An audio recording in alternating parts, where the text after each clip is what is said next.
দিন যত যাচ্ছে তলানিতে থাকা দেশে বিনিয়োগের পরিমাণ ততই কমছে। বিনিয়োগের সম্ভাবনা নিয়ে আশার কথা শোনানো হলেও বাস্তবতা তার উল্টো।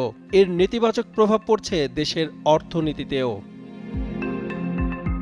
মূল্যবান বৈদেশিক মুদ্রার মজুদ বাড়ানোর নানা চেষ্টাতেও বাড়ছে না এর মজুদ। এসব কারণে লেনদেনের ভারসাম্যহীনতায় চ্যালেঞ্জের মুখে পড়েছে দেশের অর্থনীতি।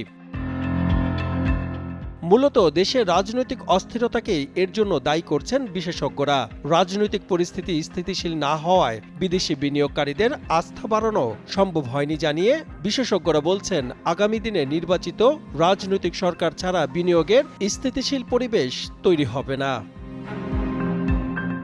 তথ্য বলছে ২০২৪-২৫ অর্থ বছরের প্রথম ৮ মাসে ৮২ কোটি ৪০ লাখ ডলারের বৈদেশিক সরাসরি বিনিয়োগ এসেছে বাংলাদেশে। সে হিসেবে গত বছরের সাথে তুলনা করলে বিগত ৮ মাসে বিদেশি বিনিয়োগ কমেছে ২০.১৫%। বসুন্ধরা ডায়াপেন্ট এখন আরও উন্নত। এই হট এয়ার থ্রো টপশিট দ্রুত শোষণ করে সোনামণিকে দেয় কোমল অনুভূতি। মন্দা ভাব কাটাতে বিদেশি বিনিয়োগ বাস্তবায়নে নজর দিতে বলছেন খাত সংশ্লিষ্টরা।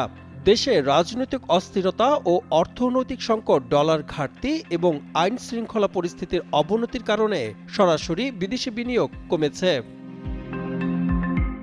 অর্থনৈতিক বিশেষজ্ঞদের শঙ্কা, পরিস্থিতি উন্নয়নে যদি সরকারের সংশ্লিষ্ট পক্ষগুলো এগিয়ে না আসে তাহলে দেশে বিদেশি বিনিয়োগের পরিমাণ কমার পাশাপাশি মুখ থুবড়ে পড়বে অর্থনীতি। সাদমান সাকিব, কালের কণ্ঠ।